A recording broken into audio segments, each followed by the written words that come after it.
Hi, welcome. In this video, this is part two of my response by way of situation happening between picture here Robert Cabral and Ivan Balabanov. Over again, you talk about punishment, corrections, and again, I talk about what defines training itself in terms of what's being marketed by these trainers, even while, okay, because again, this is what this is really about. Trainers are just simply trying to elevate themselves in social media, trying to market. They're making money off of this confusion. And meanwhile, okay, just look at the state of the dog training community. I mean, it's coming apart at the seams. And even this recent, controversy. All these trainers are putting in their 2 cents about what's happening, and just even this association, this Balanced Dog Training Association, very interesting what's going to happen there with this upcoming meeting, where these trainers that are fighting with each other, they're scheduled to be speakers, okay, at this convention. And I don't even know how you can even um, reconcile that. Okay, if these trainers are not even on the same page, they're going after each other. How can anyone sitting there even sort through to say, well, who's right and who's wrong? I mean, this is the problem. Understand that I talk about all the confusion in the dog training community by way of this very popular idea that training is a learning based exercise, which is totally superficial. Okay, it's based on appearances. It does not consider the fact that you're dealing with a relationship problem, doesn't even package it up the right way to begin with. And it just simply goes about, trying to, build a picture, paint a picture with a series of responses. Well, assuming those responses can just automatically be trusted without any sort of depth, without connecting the dots properly. And this is where you're getting all this problem. So these trainers aren't interested in any of that. Understand Cabral, Ivan, all these other trainers are not interested in actually, auditing and actually connecting dots and considering what's really happening. They're just focused on themselves, on how can I, carve out a place in the dog training world where I can make X amount of dollars, forget about all this collateral damage happening. They're just notes at the bottom of a spreadsheet, just wrote off. It's like at the end of a tax year, just it's a write off. And that's what these all these trainers are doing. And so for me, okay, to even when I consider these trainers, what they're saying on social media about, caring about dogs, that doesn't, I can't reconcile those statements. Not with what they're marketing, not with all the problems. This is totally ego driven. I talk about a masterclass and, ego and appearances. That's what really this is. So I'd encourage again to watch again. I'm doing a parallel series over on my Rumble channel by way of Ivan. Ivan's response to, Cabral, his statements.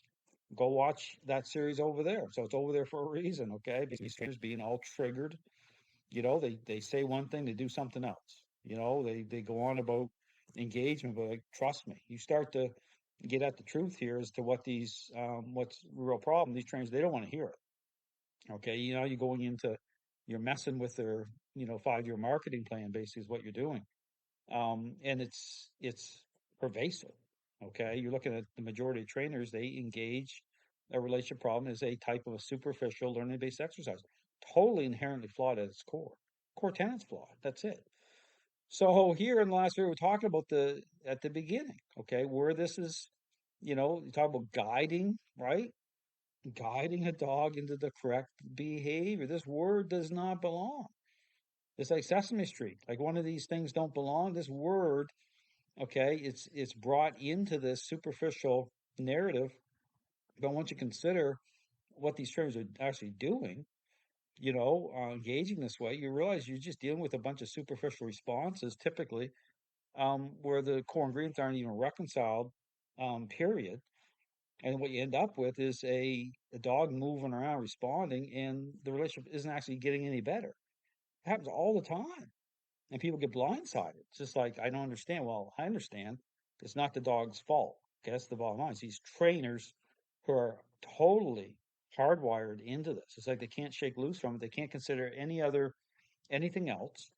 And the problems are right in front of their face. Okay. It's like, but they will not. This is why all these controversies keep happening, and they pretend like they just move on. It's like they don't actually look at them and say, like, why did the situation happen? Like, is there something to be gained? Is there something to be gained from that? They don't do it because if they're going to do it, they would have done it at the beginning. Understand these trainers, once you identify as, a balanced trainer, a force trainer, you're a major choice. It means that you've basically signed a contract. Is like, this is how this is going to go down. Not going to listen to anything else. And in fact, I'll go after and attack. Okay, anyone that even suggests that what I'm doing is not right. Like that's what's happening here. So this isn't science you're dealing with. This is a type of belief system. Okay, this is a ideology. This is a type of identity crisis. Right. This is people who are just saying, you know what? I'm going to make my crooked path straight, and that's it. I'm not going to deviate. I'm not going to look at any of these things happening. You can do that, but this is the result. Okay, so there's the reason I talk about guys like Ivan, Cabral, all these trainers that are triggered, right? Because they're unsettled. Okay, they pretend to have the answers. Just marketing this appearance based garbage is what it is. So let's play some more. But here again, it all starts at the beginning, right? You have to default back to you're setting in motion what exactly? What are you doing? Like that's the question you have to ask these trainers. Behavior, and we correct them for what they're doing wrong. So correct them. But see, you're bringing in, that's the thing, they're trying to tidy up. Okay, they're trying to firm up an already, sideways, picture, superficial response, right? They're trying to tidy it up. They're trying to, and this is really, you consider what is the four quadrants. It's like building off of, right? You've already signed the contract. Balanced alternatives, what they've done is they just say, okay, well, we accept that training is this way. Like the force free people, we accept that it's a learn based exercise. However, we have to add to that. Instead, what they should have done is say, well, is the whole thing a problem here? Like they didn't do that, right? They just accepted, and that was their flaw. They just took it as face value and said, okay, this is what it is. We're going to firm it up. Well, you're firming up a bad picture. You can't firm it up. Okay, I mean, you can, yeah, and influence control coming in, corrections are coming in. So you can say that it's a type of spectrum that you can have a better picture, but that door's still wide open. So these trainers understand that if your starting point is bad, like what's it matter? Like what I'm saying? Like they're not dialed in properly to begin with to even discern, how bad the picture is to begin with. Because a lot of these trainers understand what they do is that these dogs are off leash at the end moving around. They're just saying, "Oh, look, success! It looks great." Well, how's that? How are you defining that? What's your litmus test? That's my response. And then just add to that, all the dog owners, these trainers aren't even being honest about what's happening here. All the dog and owners are still struggling with bad relationships with their dogs. There's a total. It's a part of a package deal. There's a blame shifting narrative that's part of all of it. They're all engaging in that at some level. But not in an aversive way, but through a guide and through a system that will help. So what does that mean? Not in a adversive way. See, and that's where you get into these trainers will label someone like me as a force trainer, right? Compulsion train. Like there's no understanding because they're not dialed in properly. So anything beyond. So when you might talk about the context of agreeableness, through certain concepts like counter conditioning, they can't even reconcile the context of what I'm talking about. It's like those themes of bribery, accommodation, negotiation. Sure, you can gain agreeableness. Say again, a selfish child example. You can gain agreeableness because that's what they're doing. It doesn't mean that agreeableness is in right relationship, or the perceptions of you are aligned properly. Like I understand there's all sorts of problems here, but they're not able to even define context because they're not dialed in that way. It's all superficial. So when I have a certain discussion about certain things, forget it. But it's the reality, it's what's happening, right? They're just not dialed in that way. So understand there's a whole level here that they're not even dialed into the reality of it because they haven't asked the questions from the beginning of certain aspects of these type of relationship dynamics. They haven't done that. Help them learn. 3. The most common reason a dog disobeys you is A or B. A, they're very unclear of what you want, or B, there's a competing motivator. There's some See, this is all superficial about response, right? What you want is just superficial. It's not about identifying, okay, how are you actually perceived in the relationship? Like, how's that actually aligning? How's the focus changing? When I put up my videos on service dog training, you'll see it's like a 4-month process. You'll see how these things all come together through, right, changing perceptions of the dog, properly first through the process. Then, there's a time and place for everything. Then you talk about, a motivator, using something to motivate response. That's all fine and well if the relationship is established properly first. But here, that's not what's going on here. That's not. There's no sequencing that way. Understand? This is just this is their jumping in point. Period. So there's no, um, you know, understanding of perceptions of dogs that way. Understand? There's not. It's so superficial. There's no breaking things apart that way. something more interesting or more distracting than listening to you. 4. Corrections must come immediately after the infraction or as soon as possible. So I talk about, as soon as possible. Again, tying this into a response. So you understand that this is just response, focus. So you want to talk about, the stinking thinking of a dog, right? You're walking your dog, you see on my videos, the dog, you being dialed in at a level in the relationship where you understand, and the look just isn't a look. Okay, you're dialed in totally different. So, influence is happening at moments that these trainers aren't dialed into, and they have a problem. When they see that, they have a problem with it because they're not dialed in that way anyway, right? Because it's like, if you watch the videos I did on, this is why, like, Miracle Canine, what got the trainer up there so upset was I was breaking down a couple of his videos. He's out in the street with a dog. Talk about they don't even care about where the dog's looking, or how the dog's mind is engaging. There's no recognition in terms of, mind, making that mind and body connection that way. The longer you wait, the more unfair it is to the dog. Now, we can insert a negative marker, but we must insert that marker or the correction as directly after the infraction as absolutely possible. Once it's over and the dog has moved on to something else, the dog has moved on to something else. They are no longer thinking about that infraction, and to correct them. So same thing, very reactive too, because like I said, the role of influence is not brought into the stinking thinking of a dog. Okay, it's not aligned that way. So typically, what you have is, trainer identified, like, aligned up to the moment of example. I use the parent example of the child, being in the, toy aisle, and the parent not dialed into a relationship problem properly, in an overall way at all, and they wait for a moment that is, like, obvious. The child's, like, physically pulling down toys on, off the shelves onto the floor, and something that's blatantly odd, and then they jump in, right? Versus, I talk about being dialed in, you know, all the gaining all the, proper information from the school, how they're talking to you, their peers, all that stuff, and saying, you know what, I'm dealing with a selfish child, I'm dealing with a relationship problem. And so waking up in the morning as a parent and being dialed in, and you're engaging differently in a proactive way. So there's a proactive theme I talk about by way of the role of influence. It's like parental influence. So you're in that child's airspace, right? Differently. It'll come off as micromanaging at a certain level, but it corresponds to the relationship itself. How selfish is the child, right? The more selfish the child is, the more engaged you have to be as a parent, the more on it you have to be. And same holds true. I talk about dogs as social animals. When you have behavioral issues, have them, but to the point of aggression, right? That micromanaging is going to look very tyrannical, okay? Because the structure needs to come into place. You're engaging the dog's state of mind, in a very specific way, but that holds together, for a certain period. But it starts to, right? More freedom comes as the relationship changes. It's still temporary, but it has to correspond to the relationship.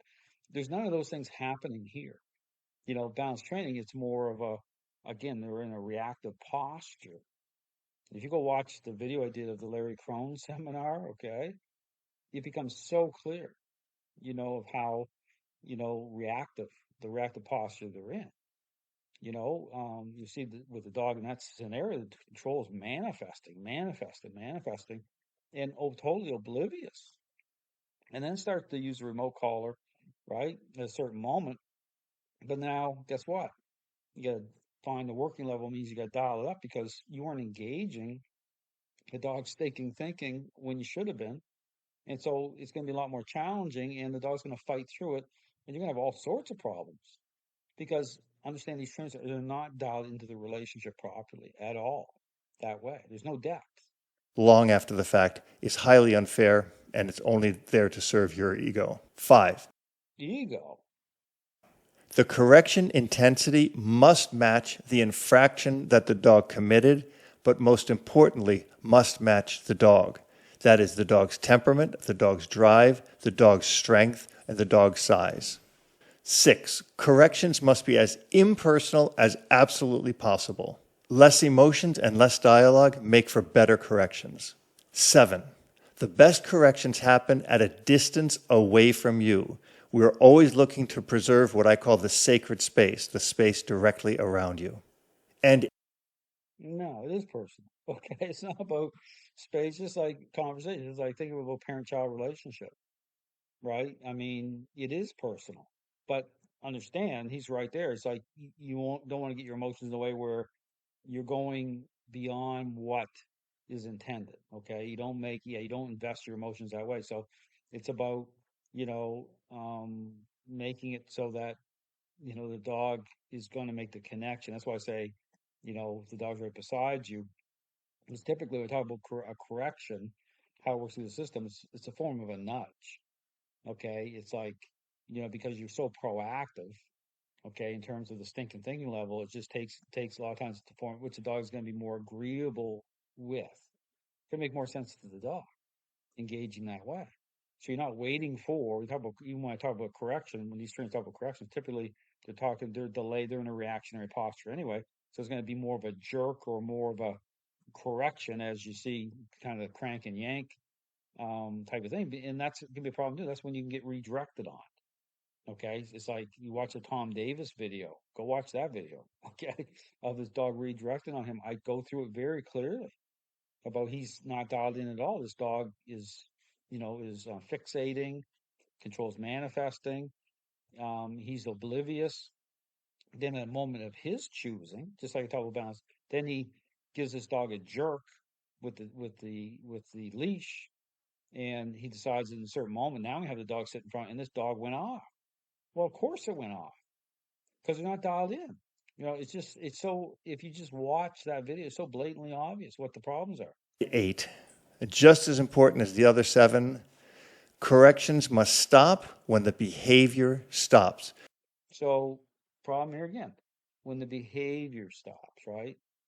It's like that, but they're not dialed in properly anyway. I talk about control manifesting itself, right? So, what does that mean to a balanced trainer? It's all sorts of problems. Okay, it's not going to align.